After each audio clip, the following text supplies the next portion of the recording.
All right. Buenos días, buenos días. Yes.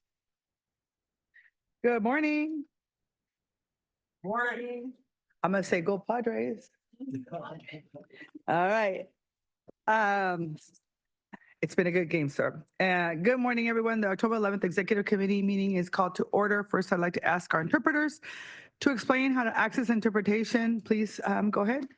Thank you. Announcement from the interpreter. To use the interpretation feature, please scroll down to the bottom of the screen where the meeting controls are, click on the interpretation icon, which is a world, and then select English as your language. If you're joining through the Zoom mobile app, like a cell phone or a tablet, please press the ellipsis or three dots, then interpretation, and then choose your language. Finally, click on mute original audio to not hear the original Spanish low in the background. Headsets are available for interpretation if you're in the meeting room, so please check out a headset from the receptionist in the lobby. Aviso por parte de la intérprete. Para hacer uso del servicio de interpretación, favor de desplazarse hacia la parte inferior de la pantalla en Zoom, donde aparecen los controles, haga clic en el icono de interpretación o globo terráqueo y seleccione español o Spanish. Si está utilizando la aplicación móvil del Zoom como su celular o su tableta, por favor presione los puntos suspensivos, luego interpretación y luego el idioma. Si no desea escuchar el audio original en el inglés en el fondo, por favor seleccione Mute Original Audio para silenciar el audio original. También contamos con auriculares disponibles para el servicio de interpretación. Si se encuentra en la sala de reunión, favor de pedir los auriculares con la recepcionista en el vestíbulo. Gracias. Thank you.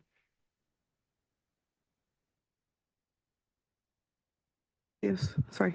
I will start the meeting with our tribal acknowledgement. I'd like to take a moment to acknowledge the land we call home. Tribal nations of the San Diego region have historically faced injustices. We acknowledge the harmony that existed between the land, nature, and its original peoples who have since endured displacement, persecution, and systemic oppression. We pay our respect to the unceded territory and homelands of the 18 tribal nations in our region, the most in any county in the United States, from four cultural groups, Secumeya, Digueño, Luiseño, and Necupeño. And the Kawia. This land has nourished, healed, protected, and embraced them for many generations in a relationship of balance and harmony. And as members of the SANDAG community, we acknowledge this legacy. We aspire to learn from indigenous traditional knowledge and experiences in undoing the injustices of the past. Will you please join me now for the Pledge of Allegiance? I pledge allegiance to the flag of the United States of America and to the republic for which it stands, one nation under God, indivisible, with liberty and justice for all.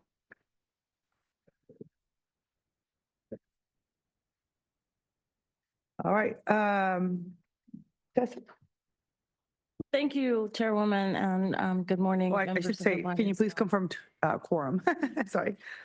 Yes, I can confirm a quorum. We have 6 voting jurisdictions present and 1 ex officio, the chairman of the audit committee.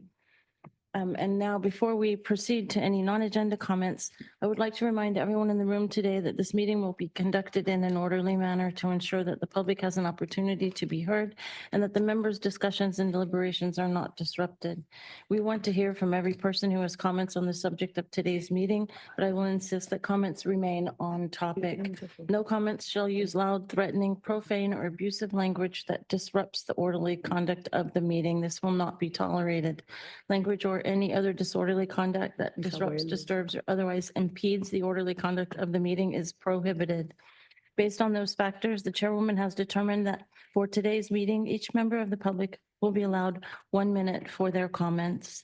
Also, as a reminder to the members, we do not use the voting pads for executive committee, so please just go ahead and raise your hands if and when you'd like to speak. Would you like me to go ahead with public Yes, ma'am. comments, Chairwoman? Mhm. Thank you. As a reminder to the public, we take the first 5 public comments at the beginning of the meeting, and the remainder will be taken at the end of the meeting. Those 5 are Robert Gurman, Alan, Michael Brando, Truth, and Purita Javier. At the end of the meeting, continued non-agenda will be Cesar Javier and Paul the Bold. Robert Gurman, please come to the podium. Beat LA. My comment is, could the executive committee please look into the feasibility of the inclusion of San Diego County or San Diego Regional Airport Authority into SANDAG. That was recommended 20 years ago by the California Legislative Analysis Office. The airports, the 16 airports that we have in San Diego are a huge influence, comprise a huge influence area over our county. And so I think it's worth looking into, spend a little time at it. I think politically, that's the only way you're going to get any kind of transportation bills passed is with an analysis of exactly what is the airport authority doing with the billions of dollars. They seem to have no accountability to the citizens that they're supposed to represent, not to the tourist And your industry time has downtown. expired. Thank you. Alan, please come to the podium. You'll be followed by Michael Brando. Good morning, EXO Committee. I work as a merch down in the South Bay. Chula Vista recently passed a camping ban, but it only applied to city property. What about IHOP? All the drug tents down there. What about Best Buy Broadway? Yes, it's a multi-billion-dollar company, but literally in front of Best Buy, environmental hazard, there's drug tents down there. What about San Diego City? Go down to Market Street. There's drug tents down there affecting all the independent business. So when you pass your camping bans, your cities, and please tell every mayor, how about take care of the entire community, not just city land? Because that whole farce saying camping ban is not helping the people in the drug tents, and you're not helping the community. For example, Harborside Park's been closed down for 2 years down in Chula Vista, Nora Vargas. You represent that area. You have power through the San Diego County Health Building next door to utilize the TRICARE building. I've been saying that 200-bed shelter immediately could take action on that. I'll elaborate more on that during the House Committee. Thank you so much. Michael Brando, please come to the podium. You'll be followed by Truth. Okay, I'm speaking a little out of turn. We sit up here and we do theater like all day long. And I know we never get to say the stuff that's really going on. We just sit here and have theater all day. That was from May 21st at the County Board of Supervisors. I love that quote because Tara Lawson-Remer was actually describing what goes on at the County Board of Supervisors and what goes on here, that there's so much theater. And that speaks to the original issue that I brought forward when I first started coming here about the issue of trust. Mario, you have a demeanor that is very different than Hassan, and that's a good thing. But we're looking at substance here. Substance. In other words, people look at actions more than words, more than demeanor. And I know that Truth is watching you very, very closely. That's not a threat. That's just actually bringing forward the interest in trust that we all have. Thank you. Truth, please come to the podium. You'll be followed by the final commenter, Purita Javier.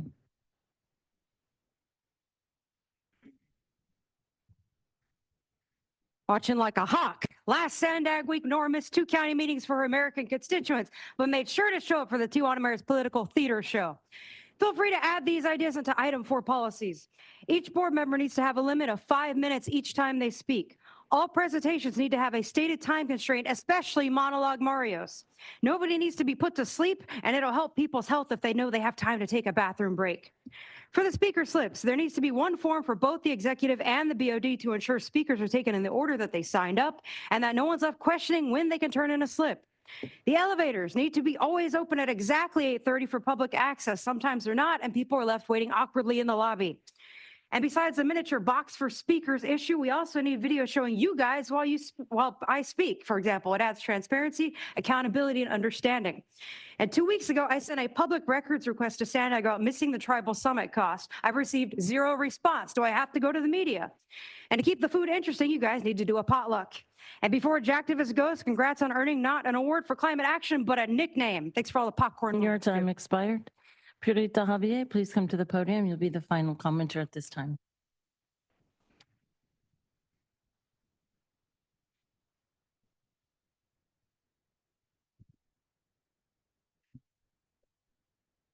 Look at the eyes of Councilor Rivera. Eye to eye. Okay, please begin. We were helped to abate a home-based business home occupation in ceramics manufacturing and kiln operation located at 5238 Streamview Drive, District city of San Diego since 1984 exhibit. The home-based kiln operation has been for a potential harm to human and environment as vulnerable residents in very close proximity to the kiln operation. Our medical symptoms, eye irritation, sore throat, difficult breathing, dizziness, unusual headaches, heart palpitation, anxiety, fear, and depression. We were hospitalized. Thank you. Your time has expired, and that concludes the non-agenda comments at this time. Cesar Javier, District 9 Sir, you'll be called Community. at the end of the meeting. They only take the first 5. So after the meeting, they You're welcome. All right. Do I have any non-agenda member comments at this time? All right. Seeing none, we're going to go ahead and move on to the consent agenda, items 2 to 6. Yes, so do we have public comments for the consent agenda? Thank you. I have 3 in person and currently 1 virtual public commenter on consent. Robert Gurman, please come to the podium. And if each of you could please state what items that you are speaking on, that would be appreciated. Thank you. Robert Gurman. Yeah, I'll try, but I'm kind of covered on all of them because it's about fuel. And so California SB Bill 1193 was passed this year, and that's in regard to the sale of leaded avgas at California airports. And I think it should be included. First of all, we could shorten the time on it because they want 10 years to implement it. And secondly, there was a comment about in the agenda about NEPA. And I think because we're still using unleaded fuel and it is now against the law 1193 to use it, I think it should absolutely be included in NEPA so that the communities can either say yay or nay, whether they even want an airport or they want leaded fuel in their neighborhood now since SB 93 has passed. Thank you. Truth, please come to the podium. You'll be followed by Ellen.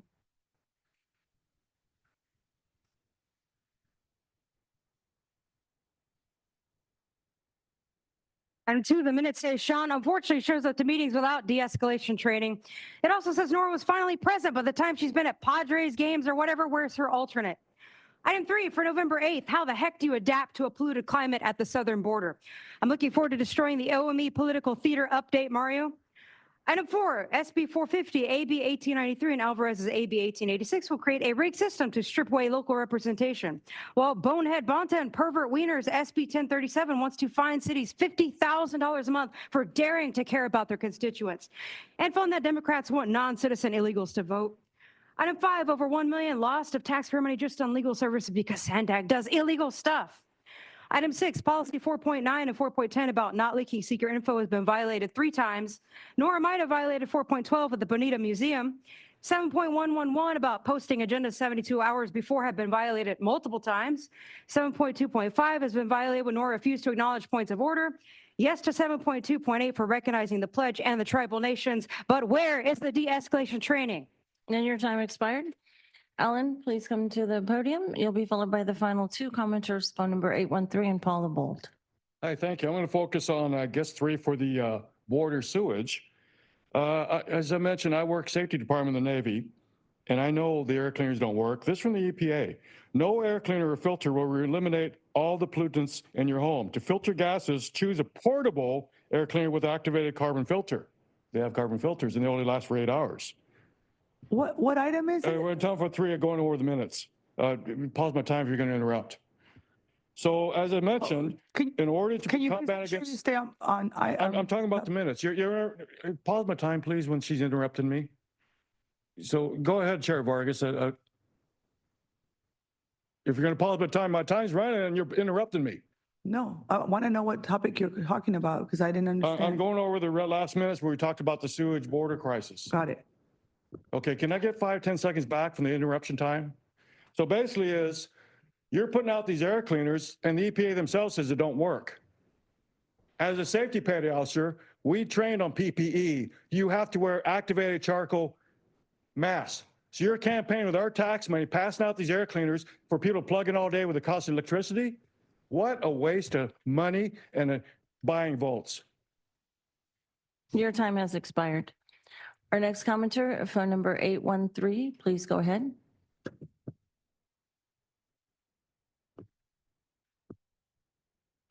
Can you hear me? Yes. Please go ahead. Already starting off, right? Already starting off. Stay in your lane, sister. Stay in your lane, especially now.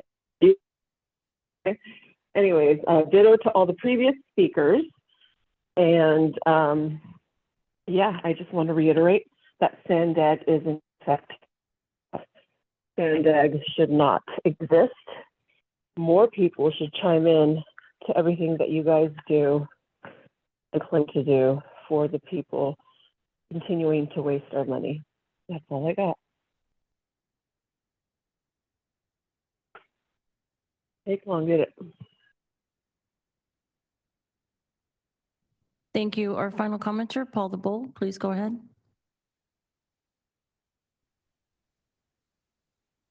The way you interrupted Alan, disgusting.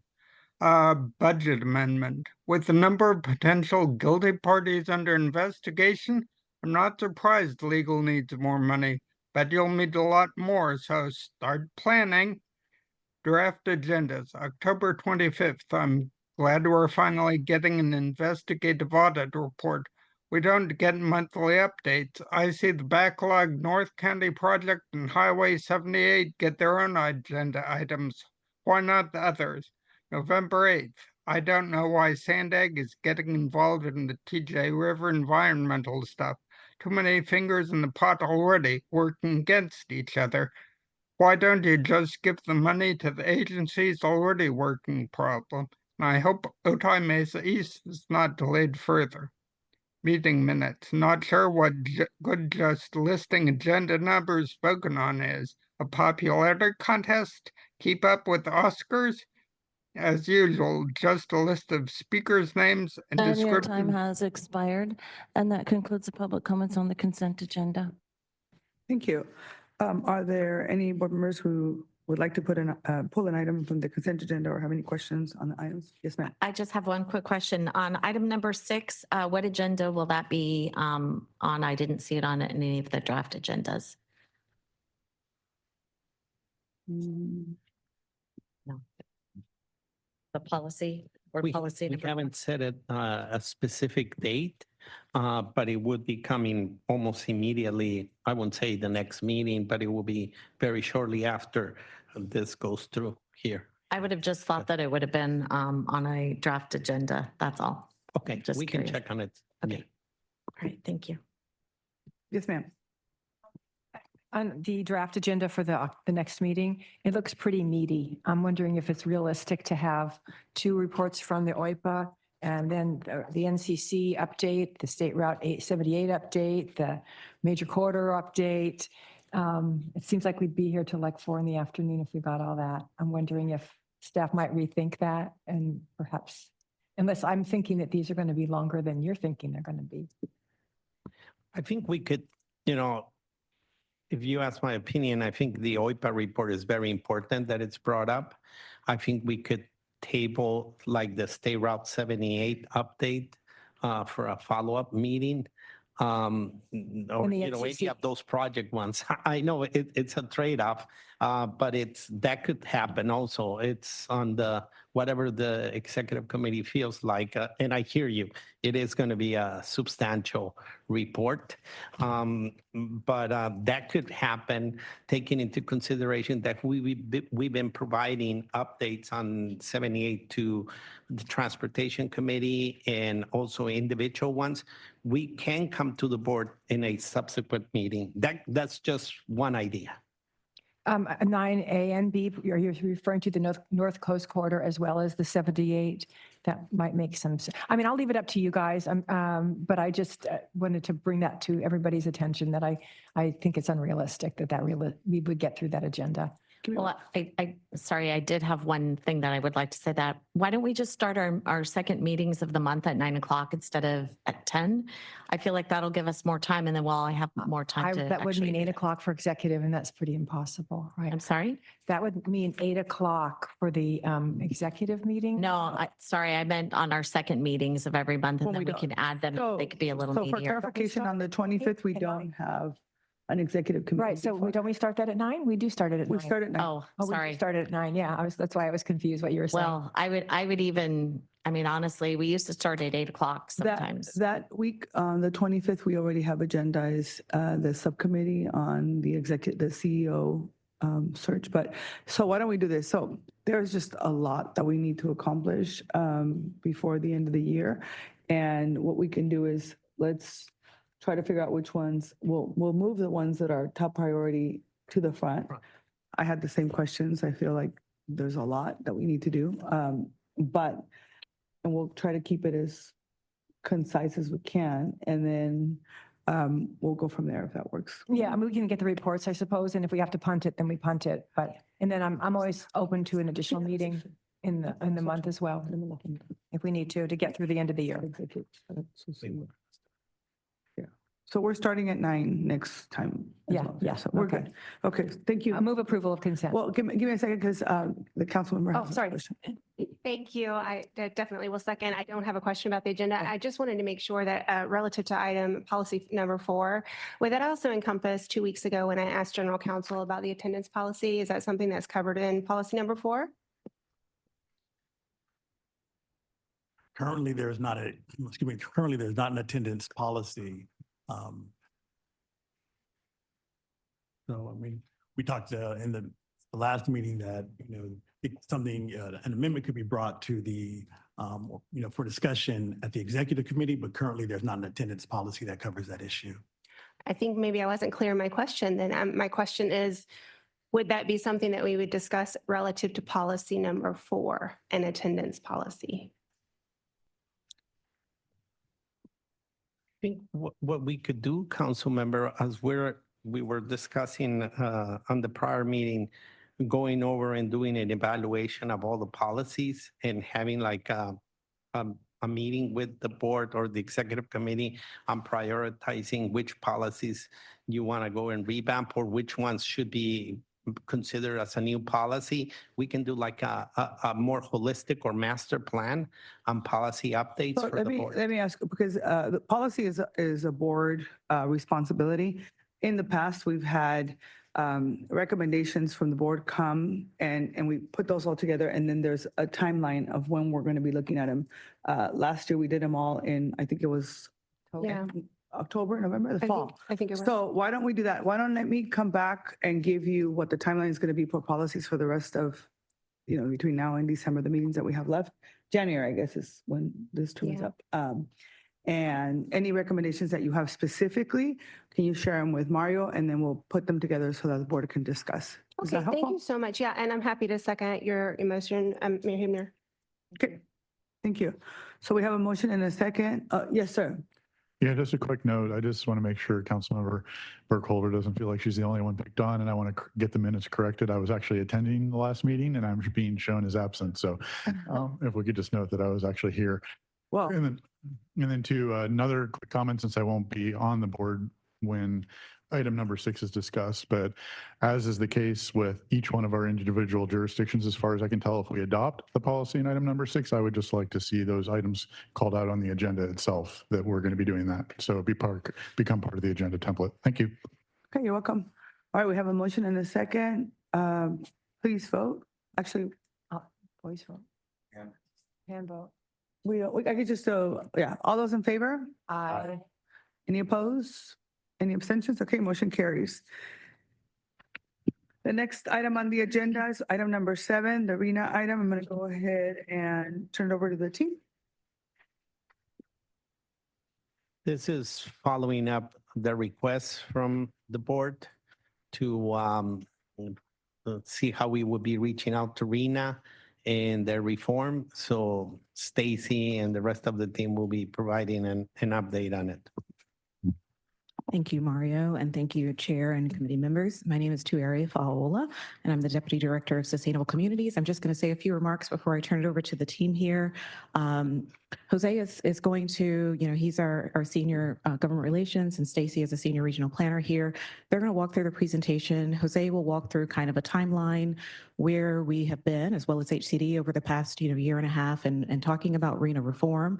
And he's going to highlight for you today some of the recent bills that have passed and have been signed related to RENA reform and just housing element implementation, so that you can understand how the legislator is already moving forward on some of the things that are outlined in their RENA reform report. Stacy is going to walk through with you today the feedback that we heard from the Sustainable Communities Working Group members. You directed us at your July meeting to go and work with them. They are the planning directors and managers of the cities and the county, to really understand how they might like to see the letter shaped and the language included before it's sent forward. So today, what we're hoping to achieve with this item is to get direction from you, not only on the approval of submitting the letter to the Housing Committee chairs, but were a few of the principles that the committee members, the working group members from Sustainable Communities did not have consensus or agreement on. And so we want to, Stacy will highlight those today in her presentation, and we're looking for direction as to whether we should or should not include them, or any additional changes that we may want to make to the letter that's included as part of your agenda packet. So with that, I'm going to turn it over to Jose to walk through our presentation. Good morning, Chair and Executive Committee members. My name is Jose Alvarez. We can go ahead and start with the first slide, please.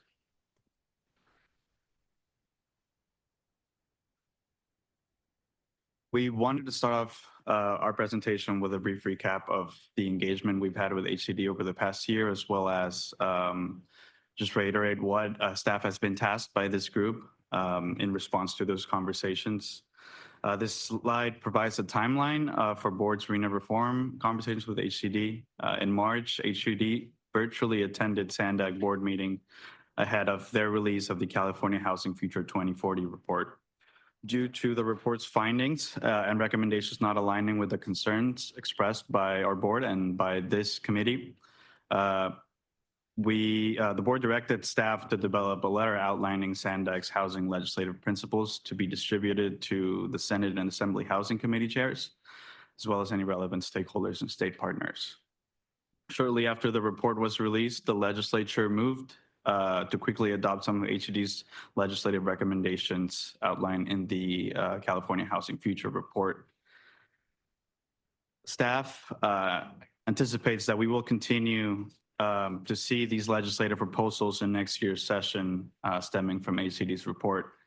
And in order to ensure that the legislative principles outlined in this letter that you will review are reflected in state policy, we will need the collaboration and support of our MPO and Council of Government partners statewide throughout our advocacy efforts with the legislature and relevant state agencies.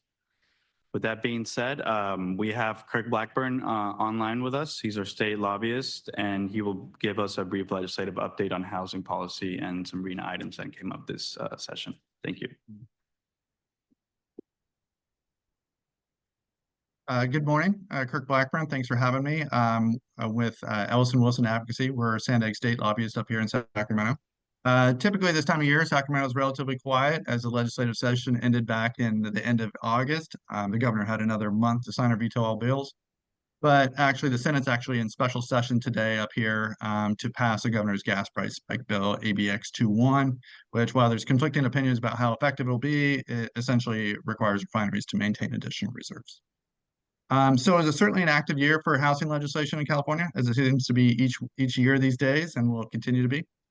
Wanted to highlight 4 of these bills today of particular interest. First, there were 2 bills that were passed that adopted various recommendations from HCD's April 2024 RENA report, which the Executive Committee was previously briefed on. There was AB 3093 by Assemblymember Chris Ward, who's the chair of the Assembly Housing Committee, which was sponsored by the Newsom administration and HCD. And essentially creates 2 new homelessness-related income categories for RENA. Currently, there's just a very low-income category, meaning those below 50% of the AMI. Now there'll be an acutely low-income category and an extremely low-income category. Additionally, the bill requires COGS to provide HCD with additional data on those experiencing homelessness.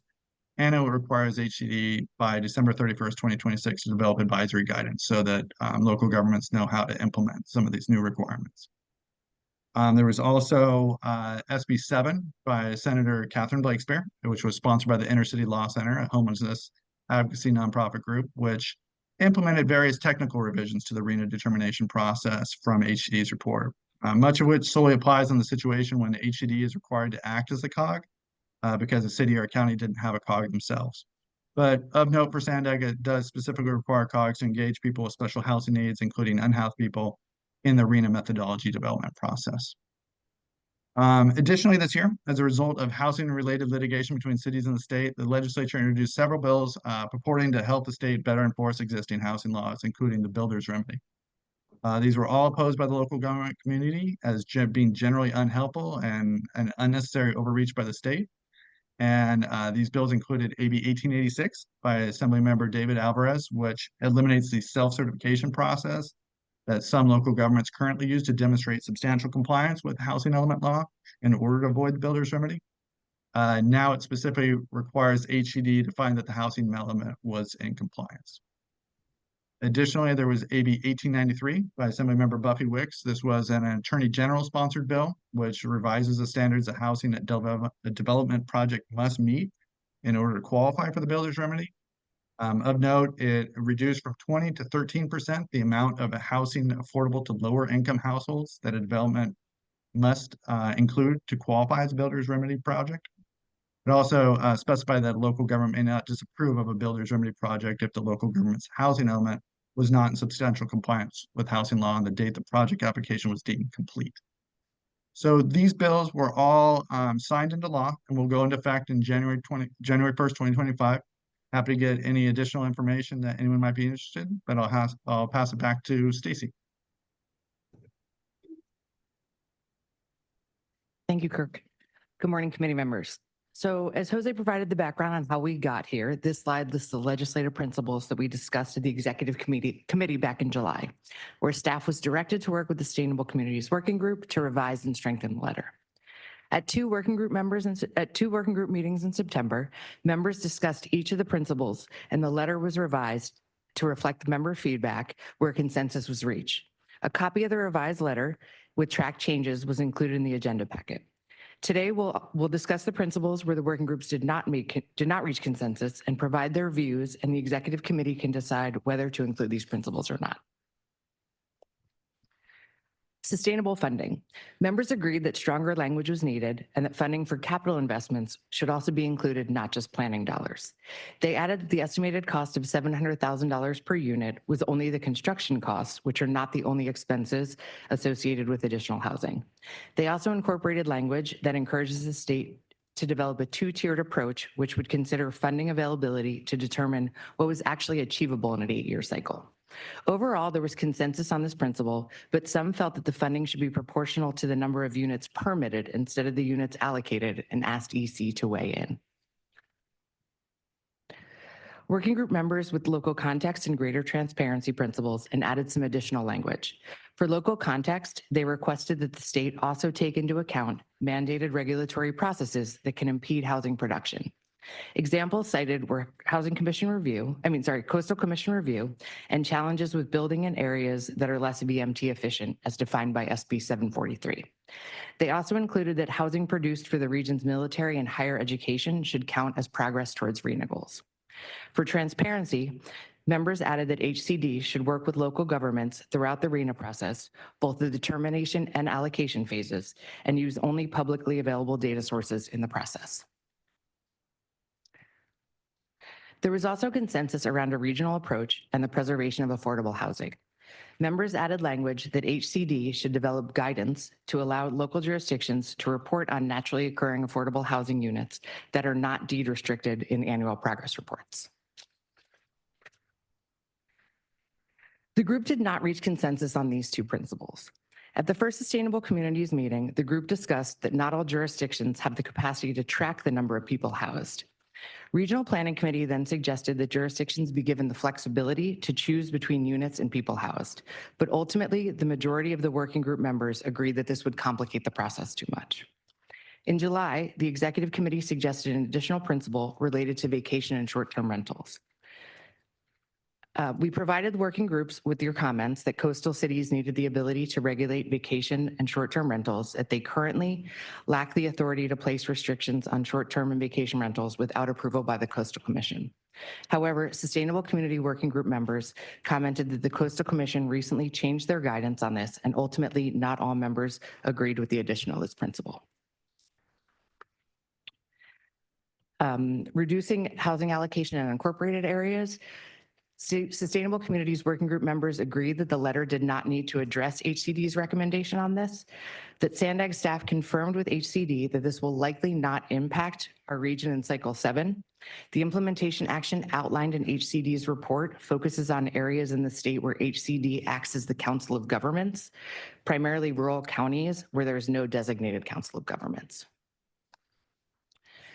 So next steps, pending Executive Committee approval and board ratification, the letter will be sent to the chairs of the Senate and Assembly Housing Committees, and staff will continue to monitor housing and RENA reform and bring additional information to working groups, policy advisory committees, and the board. And that concludes our presentation. We'll open it up for questions and comments. Okay, I'm going to go ahead and have public comment first and then member comment, okay?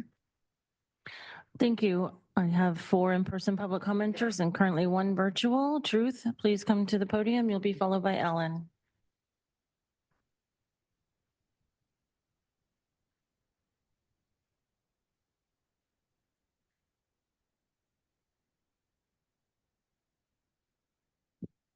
All right, HCD's alleged principles do not include protecting neighborhood character or housing being truly affordable or anything about the quality or size of the housing. If everyone's reduced to cheaply built stack and packs, how is that going to be good? How sad would it be to have big corporate developers buy and tear down all the historic homes in National City, Coronado, or San Diego?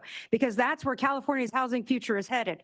They're also buying homes to set up short-term rentals, same as the ADU scam. Note of the NORA SANDAG letter seeking funding for developers. The rest is okay. $700,000 plus box units are not sustainable. Most people don't even have access to transit from where they live, and for those that do, it's unsafe and inefficient. Maybe SANDAG needs to realign its goals before attempting further RENA nonsense and the regional plan. VMT itself is a form of modern-day redlining, since people that are disproportionately affected by it are often low-income people of color. If HCD is considering areas with environmental hazards, does that mean stack and packs for IB, or that the federal government will finally admit there's a problem they haven't fixed for decades? We need honesty about the state's demands and threats, like Melanie did in Carlsbad. It's very appreciated. Everyone should be like that. Thank you. Your time expired. Ellen, please come to the podium. You'll be followed by Stephen Russell. Well, 700,000 per unit, that doesn't sound very affordable to me. I've said it before, I'll say it again, and I'll point this out, Nora. You have the power. Rachel, Chula Vista City Council, sits on the Health Services Board. She also served there. Literally up the street, there's a TRICARE building, been shut down for 2 years.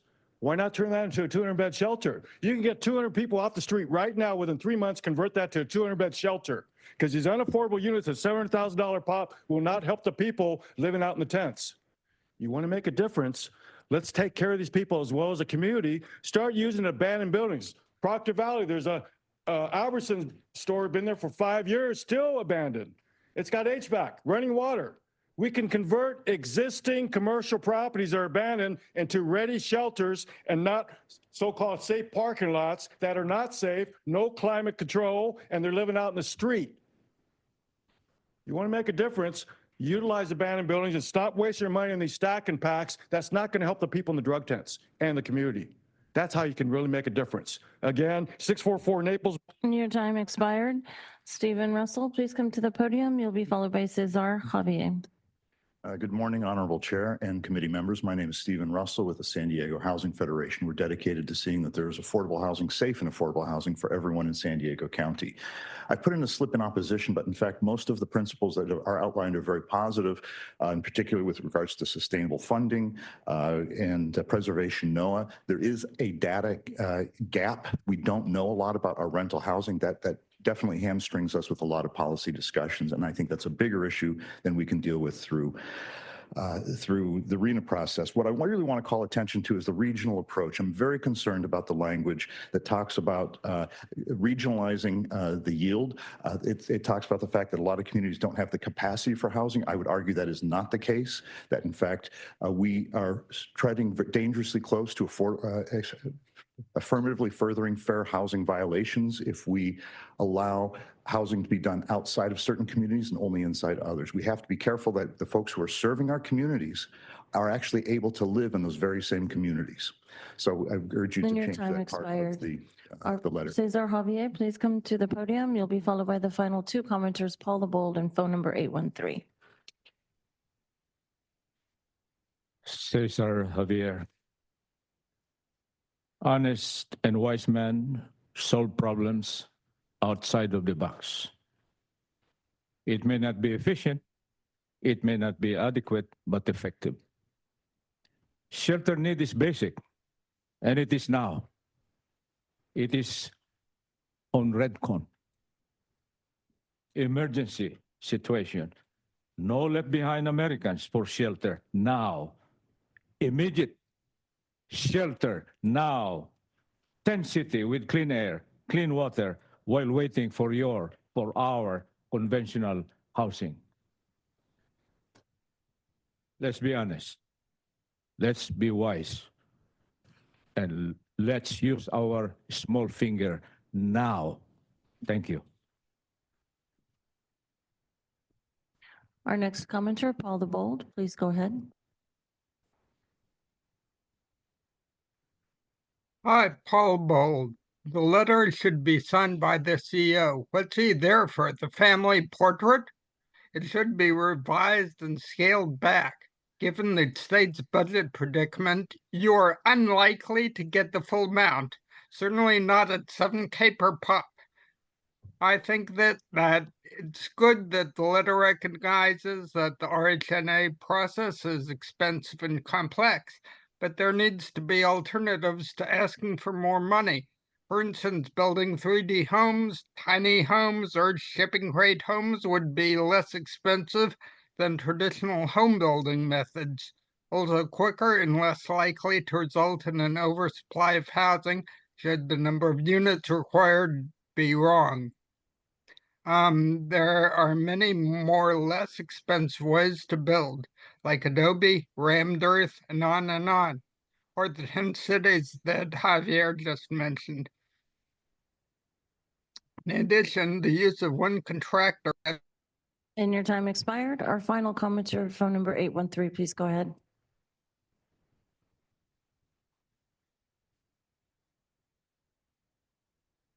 It's just so unfortunate. Gosh, so many, it shouldn't be this difficult because there's so much money, and the fact that, you know, yeah, again, affordable housing, 700,000, it's not affordable. And bottom line is we don't have a housing crisis. Again, we have a greed and corruption crisis, and things will be exposed hopefully soon. That's all I got.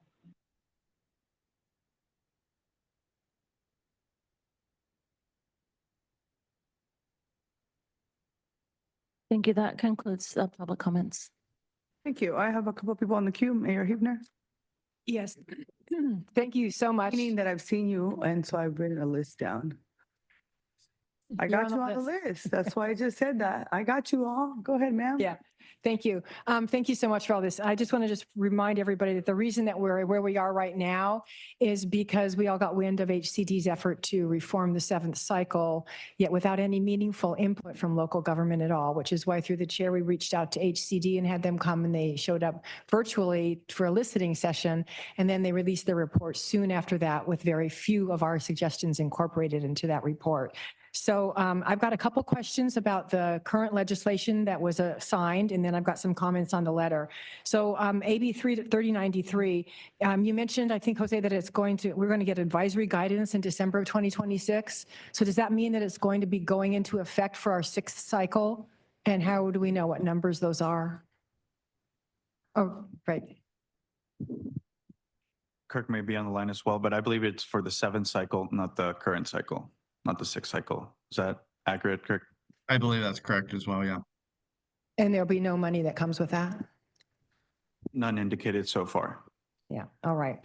It's a little disturbing, but, all right. In 1886, this is the one that says that cities cannot self-certify. Is there any deadline for HCD then to respond to city submission of their housing elements? We had to wait 8 months in limbo, waiting to see, and that was for no lack of effort on our part in trying to get them to certify our housing element after many discussions with them and their agreement on our points. Is there any timeline on their end? Because this is putting cities in a vulnerable position while we're waiting for them. Understood. No specific timelines in 1886. All righty. All right. So those are wonderful answers. I know that I'm not going to shoot the messenger by any means. But anyway, the letter is good. I'm really grateful for the letter and the work of the squig, I guess we call it, the squiggle, the sustainable communities. I really like that a lot of things were included in it that we discussed here. The issue about the number of people housed versus the number of units, I do think that's quite complicated. And then I don't know how you would count that. Was it people per bedroom? If kids share a room and then one goes off to college, do you then delete the number? So I'm glad that we're not going there and we're not doing that. It seems quite complicated, and it could even encourage overcrowding, which I'm not sure is wonderful. In terms of the permitted versus allocated, obviously allocated is we're responsible for. So that's what we should be talking about. The local context, I agree with all that was put in there, the added points about really evaluating us on each jurisdiction and meeting arena numbers based on good faith efforts. And by that, I mean that a city is approving housing that comes to them. Many of us, and in speaking to Mr. Russell's points, and I get your points very much and about the regional approach, I'll jump to that. Some of the problems with some of our smaller coastal cities is that because we are built out, and we don't have a lot of vacant lots. All of the projects that we're building, and in Solana Beach, we are building projects, but it means that NOAA projects are being demolished. And what's being replaced is the majority of those, instead of 100% affordable, is just luxury. In my community, I've said it many times, what we're seeing in luxury is $5,000 to $6,000 for one bedrooms. So it doesn't make a whole lot of sense when we continue to see that. So we really do need to work on being able to preserve the NOAA and take a look at the regional approach so that we can make sure that our region does get affordable housing. We can't make a landowner build. Also, that's another problem that many of us are facing in our coastal communities.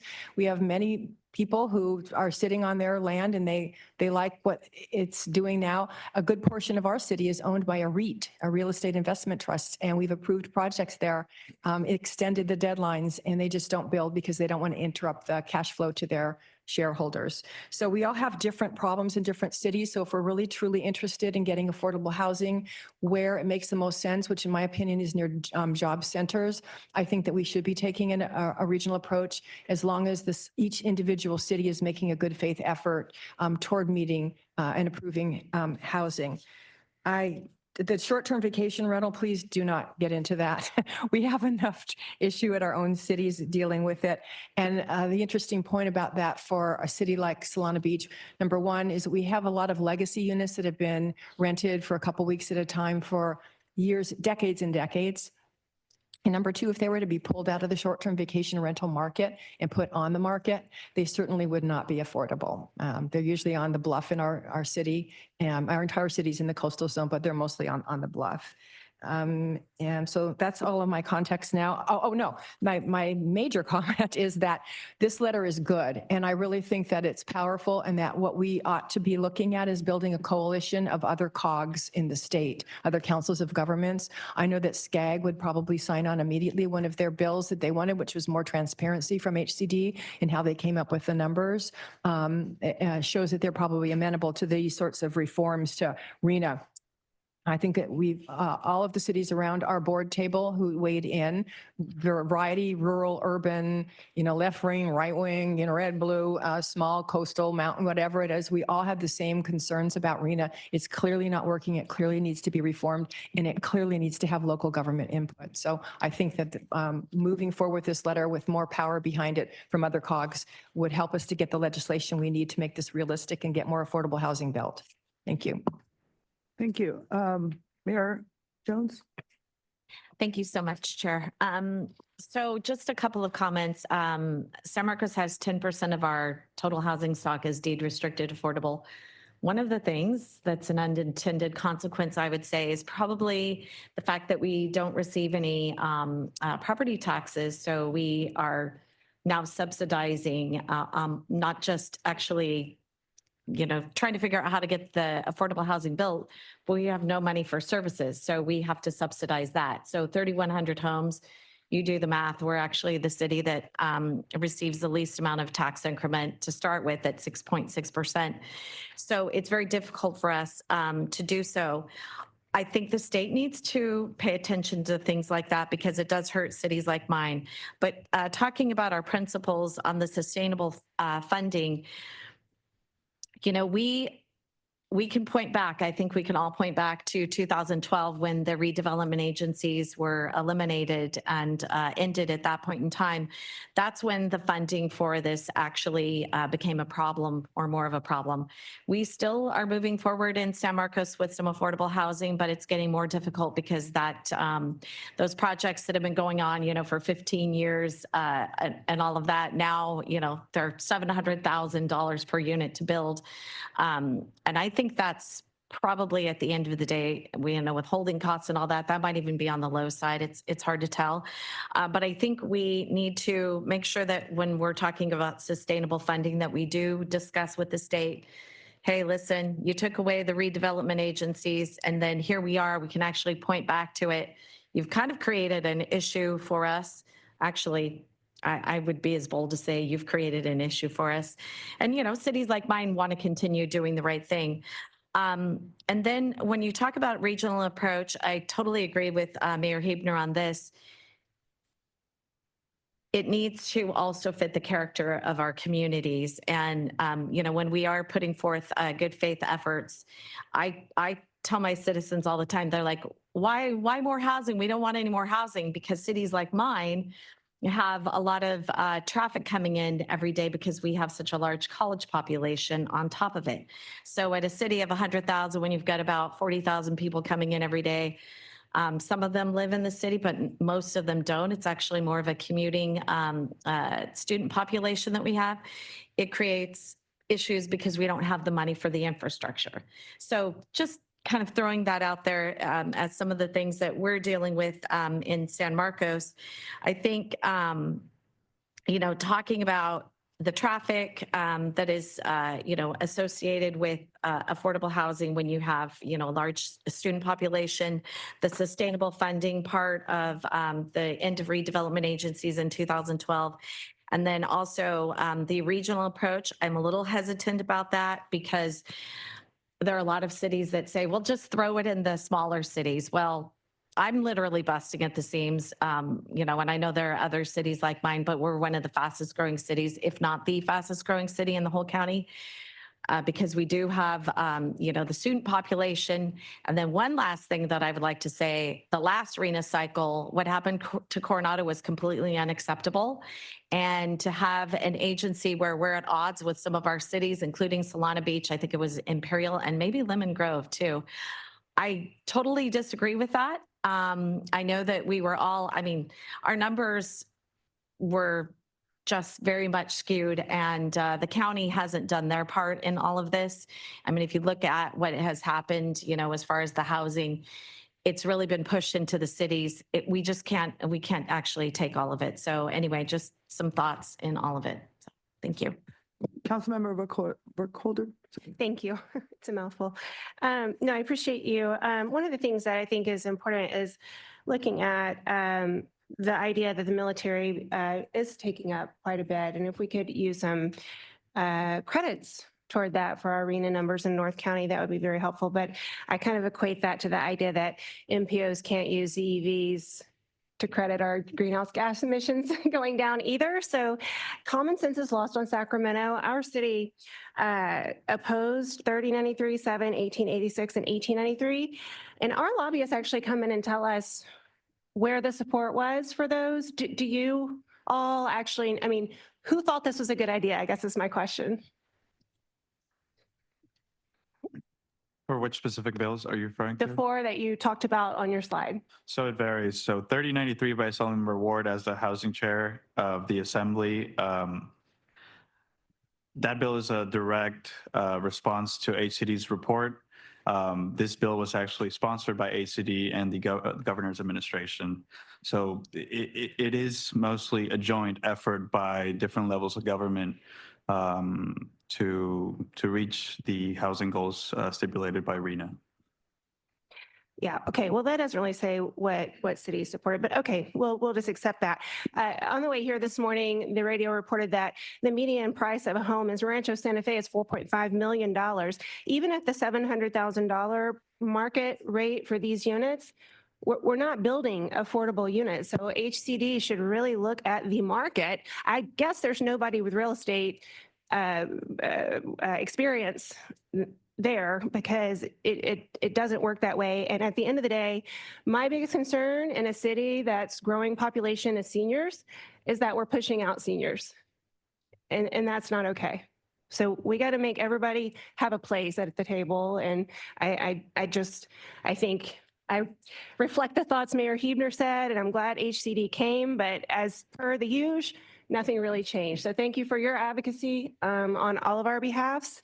And we got to figure this out. Thanks.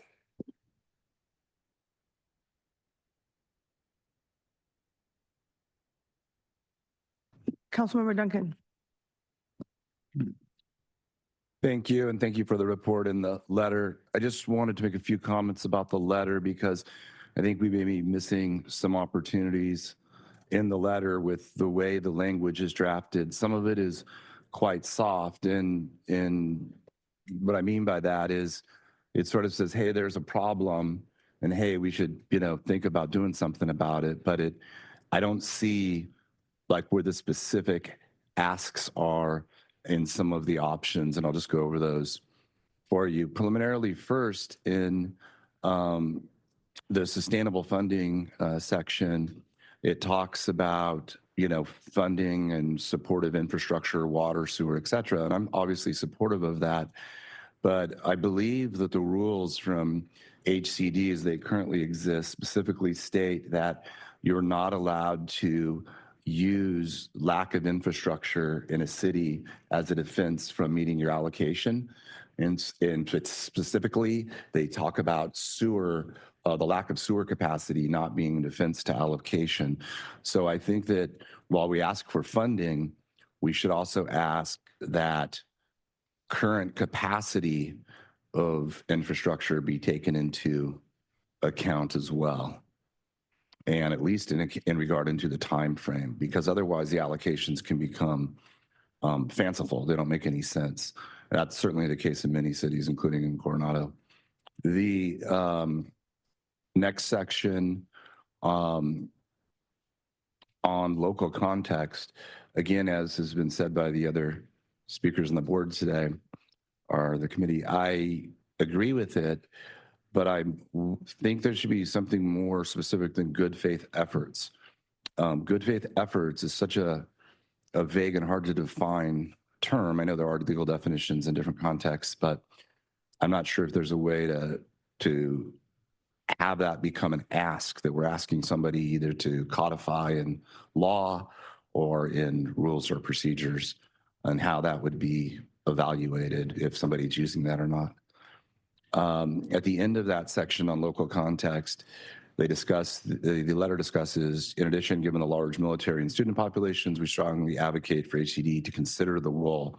Again, to me, consider the role is fairly vague. It goes on to say housing built on campuses and military bases helps alleviate the pressure and should be, or the pressure on the stock and should be considered.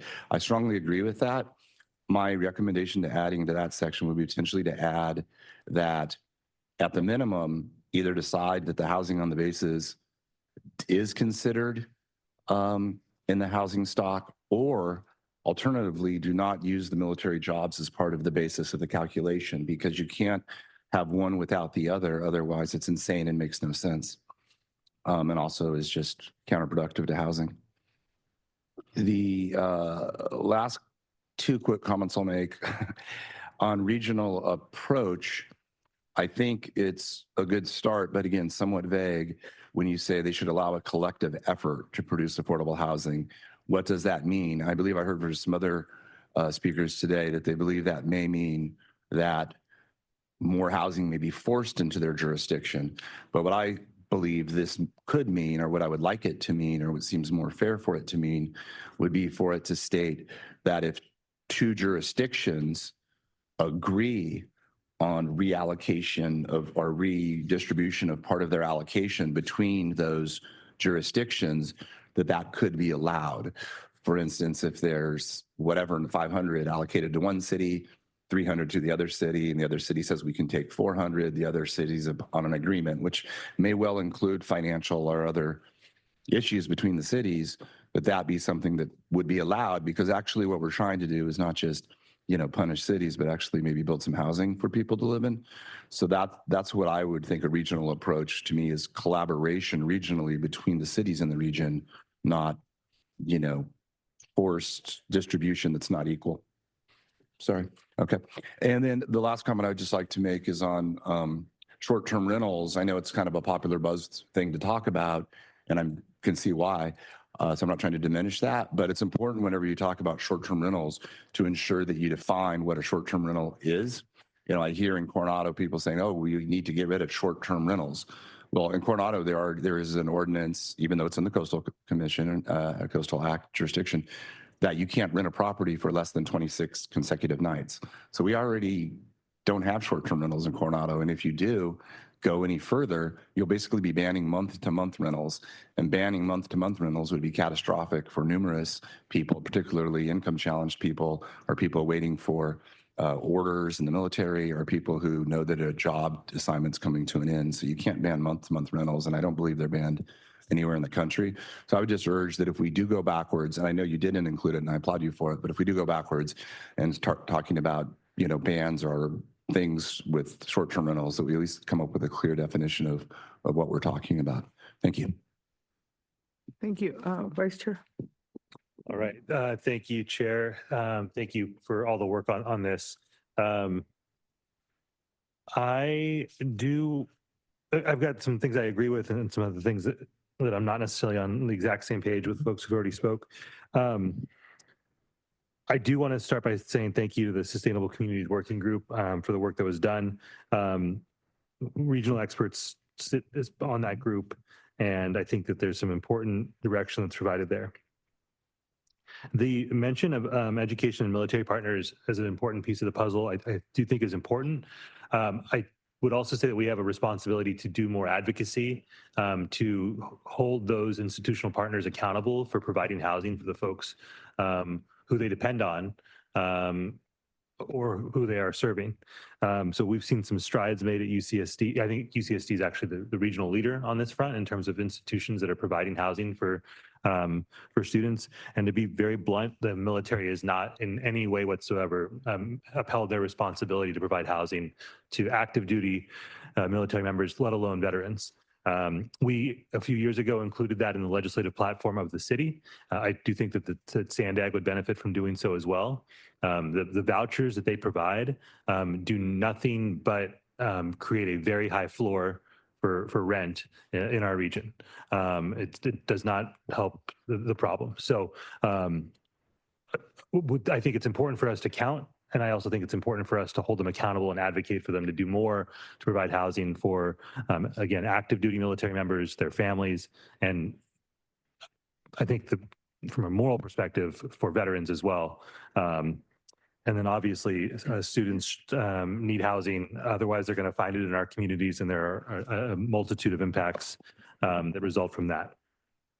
And it sounds like that's something that we experience both in San Diego, San Marcos, and other parts of the region. The regional approach, I have no issues with that, but I also want to be very blunt that while San Diego is aggressive in supporting more housing, if we are absorbing some of those housing impacts, I hope that there is an acknowledgement of that here on this at this agency and on this board, and that the allocation of resources would flow accordingly. For what is offset into the city of San Diego, again, not a problem from my perspective, but I sure hope that we're not arm wrestling over the infrastructure resources to support the populations that we're willing to take on. As it stands, we're already housing a plurality of the employees of some of the cities of this agency, and I think it's important that we have the resources to support them living in the city, since they can't afford to live in the cities where they work. The last point, I disagree a bit with Mayor Huebner on the importance of counting, of centering this on people count. I understand that that's complicated, and so whether it's bedrooms or people, a home that is built to house one person is very different than a home that's built to house a family. And we get into this very, very abstract conversation where we're talking about units. And I understand that that's the language that we use, but these are homes, and they're homes for people because people need homes. So at some point, the math does have to reflect that. And not just the math in terms of total count that we're working toward, but also the way we're counting how much the cost is for these homes as well. A $700,000 cost for a 3 or 4 bedroom home is very, very different from an efficiency perspective than a studio. And if we're not factoring that into the math, then it's easy to lose the forest for the trees and just assume that every home that's built is the same, and they're just not. So I would advocate that we keep some sort of recognition of the importance of if not people, then bedrooms or something of the sort, so that we are encouraging not just building for building's sake, but building to meet the needs of the people who live in our communities, which I believe is the entire goal here. I don't know if you have some feedback on ways to do that in a way that kind of strikes a balance at some of the concerns that folks have, but also recognizes that at the end of the day, again, homes are being built for people, and that's got to be factored in somewhere. I can just reiterate the recommendation that the Regional Planning Committee had suggested around this one, is that it be something that we phrase more as it's an option for cities who would like to opt into doing the math and showing to HCD that they're making progress in terms of their good faith efforts and being able to meet their reallocations. It not be so focused on just units, but it's about the number of people that they're housing, but that it would be an option for cities to do, and those cities who would choose not to do not have to opt in. Do you think that there's any way where, so there's a housing shortage, but there's also a very, very bad allocation of bedrooms. Single family home, and some of this is Prop 13 related, some of this is, there's a variety of factors. Empty nesters who have 2, 3, 4 bedrooms that are sitting empty, but feel trapped in those homes because if they move out of those homes, they're not going to be able to afford to continue to live in the region. We can't solve for all those problems, but there are policies that we can pass in our jurisdictions that can help address those issues. And so I'm wondering if there's some sort of way to provide some credit for local jurisdictions that are trying to solve for that problem. Yeah, I think that what this might require is actually some further discussion with HCD. Some of the concerns around the working group members as to why they didn't want to include this is, even though with an opt-in or opt-out, there were concerns as to how HCD might give guidance on how to implement this. And so maybe it would be a recommendation that the members who do want to opt in could have a working session with staff to see how HCD might be open to accommodating this, how they might be able to then look at reflecting in the RENA reform the recommendations that we're bringing forward for this one. But I do think that it would warrant more discussion with HCD and trying to achieve the goals that I think the cities want, which is to show that they are making good faith efforts and are making progress towards building, housing the people, when HCD really only counts it for the number of units. Okay. Do you need specific direction here from the body in order to do that? Or is that? I'm going to turn, I think that we could certainly, if you'd like to direct us, we could work with the Sustainable Communities Working Group members to do that. And we could bring that up forward in I would discussion. appreciate that. I'm obviously happy to hear from my colleagues here if they have opposition to that. But again, there is a part of the conversation that feels very disconnected from what, and I appreciate because multiple people have said we actually want to build homes. And I think it's just really important that people are centered in that conversation. And I'm not saying that every time we talk about it, Mayor Heeman and I, the concern of displacement of current residents who are living in naturally occurring affordable housing comes up as the primary reason for your concerns about the unintended consequences of the current way we do this. And if we don't account for people in the goals that are set, then we're going to miss the mark in a different way.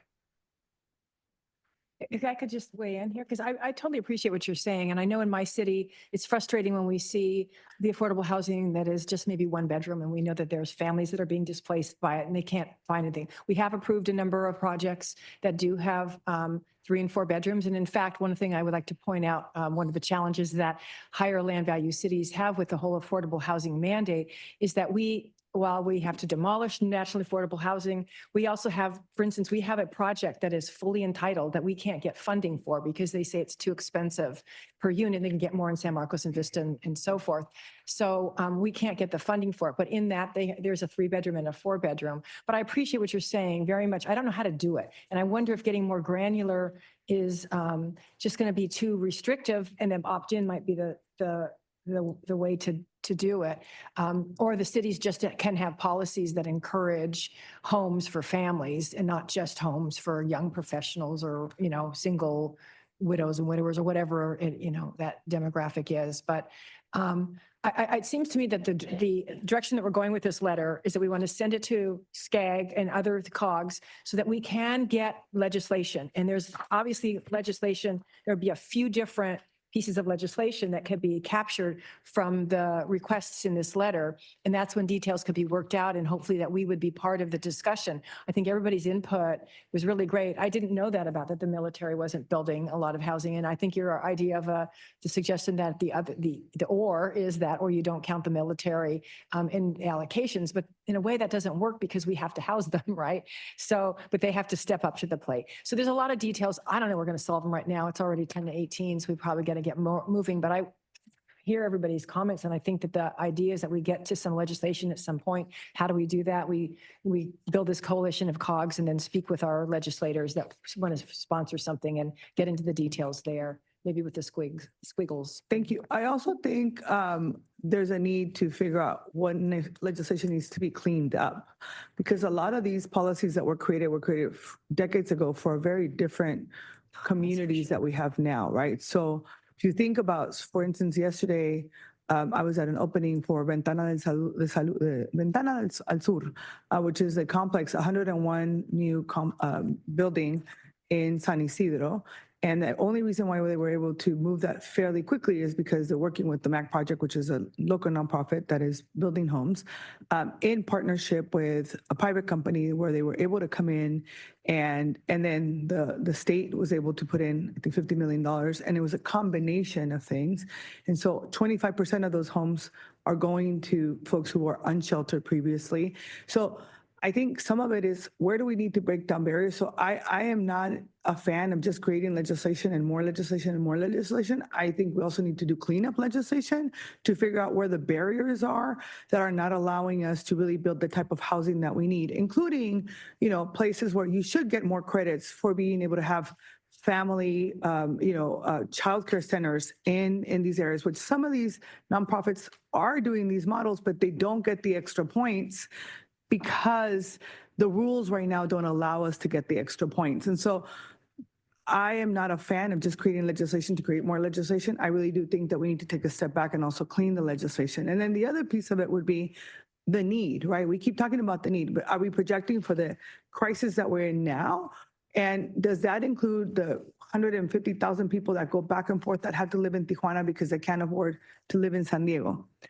Right? I don't know where those numbers are falling into this equation, and I'm not sure that our California legislature across the state understands how great the need is in this region. And I will say that the county is doing a lot. We are meeting the numbers. Unfortunately, we're meeting them on the luxury side, which is why we have been able to create over 20 plus, guidelines so that we can remove some of the barriers so that we are able to increase our numbers for the affordable housing piece. But the challenge with that is that we only are responsible for unincorporated areas. And a lot of folks, if you grew up in San Isidro, you grew up in Chula Vista, as much as we love San Marcos, I'm not sure that people want to go up there because their families live in Chula Vista and San Diego, right? And so I think there's a lot in terms of how we're looking at these policies, just sort of like black and white, when the truth is that there's so much gray in between. And so I think we need a motion for this, right? Do we need a motion? Yeah. Yes.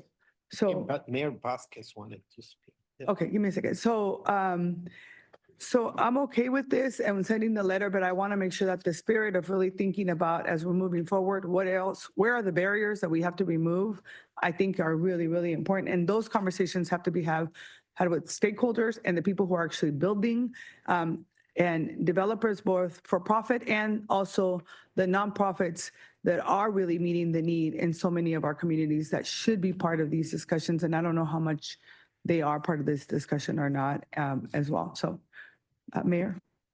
Thank you so very much. And I just wanted to state that I think the letter is good, but I also want to stress that reform is not only necessary, but it must come with increased transparency from HCD. I want to point out here that Lemon Grove has successfully met the affordable housing requirements in the last cycle, and we are the only city in the entire county of San Diego that met that requirement, and 1 out of 13 cities, and there are 483 cities in the state of California that met that requirement. And when I look at this letter, the thing that jumps out to me is sustainable funding, because at the end of the day, nothing can be done unless you have money. And so if there's any way to strengthen the language there to really highlight the need, because developers won't develop unless there's some type of incentive there. And let's be honest, we can plan all day, every day, but they will not build unless the money is there. Lemon Grove is a working class community.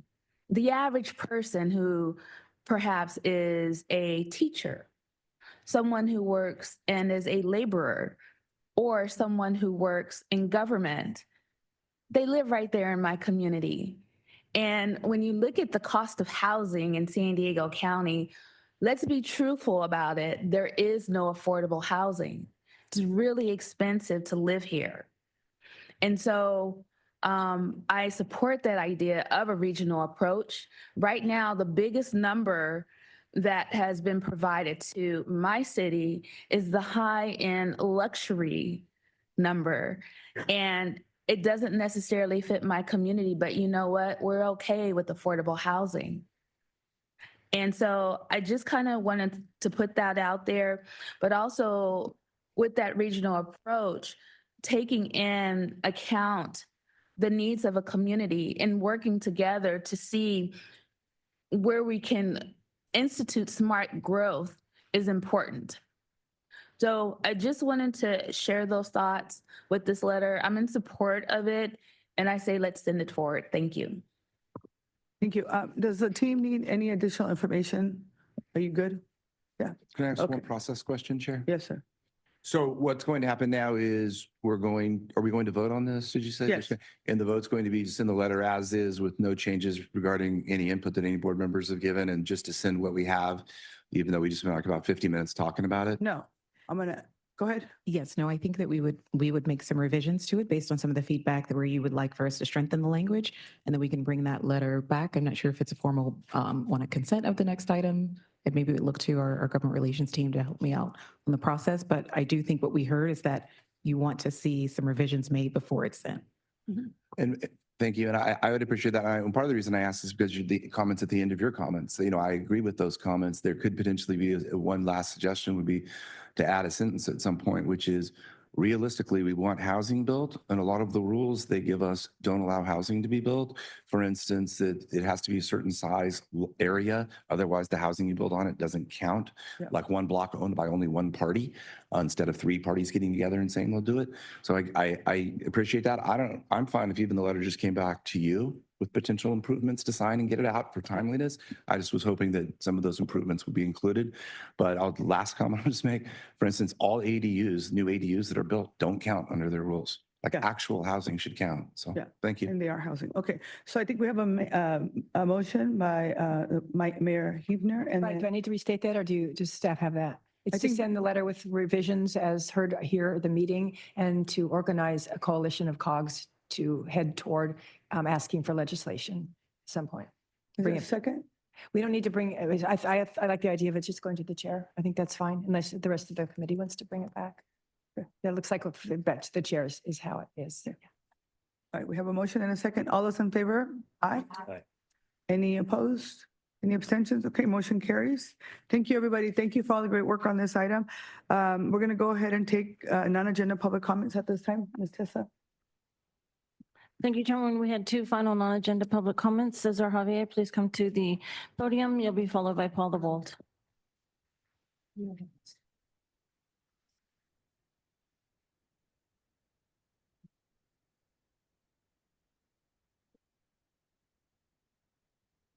1 minute. Let's go. Cesar Javier.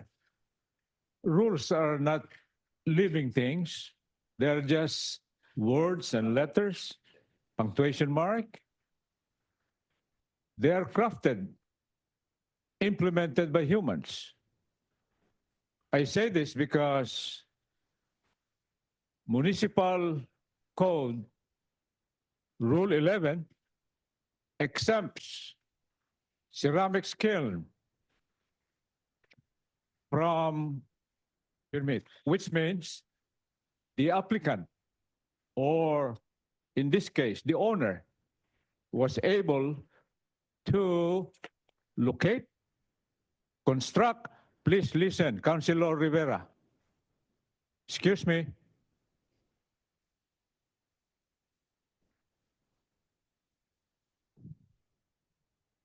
To locate, construct, operate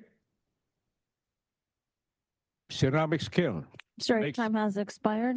Our next and final commenter for continued non-agenda, Paul DeVolt, please go ahead.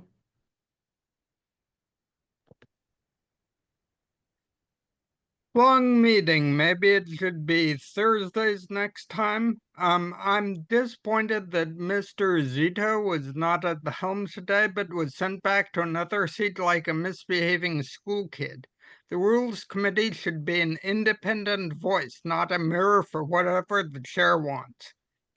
The way Nora suddenly ran out, by the way, of Tuesday's supervisor meeting for Padres game shows that she doesn't respect the public duties we pay her for. Now, I just got a flyer for Prop G, the Transnet tax extension. It has the usual laundry list of good things it will do, but it's so flawed the measure should be withdrawn. It's a general tax. SANDAG can spend the money on whatever happens to be a priority at the time, or even on whatever it wants. Hate to remind you, SANDAG has lied, cheated, and swindled us for years, and is on track to keep doing so. One of the more absurd claims says Measure G will deliver the funding Time expired, and that concludes the additional non-agenda public comments. Thank you very much. With that, this concludes our meeting. The next executive committee will be November 8th at 9 a.m. The meeting is adjourned. We'll take 5 minutes so that people can organize, and then we'll start our meeting at exactly 10:35.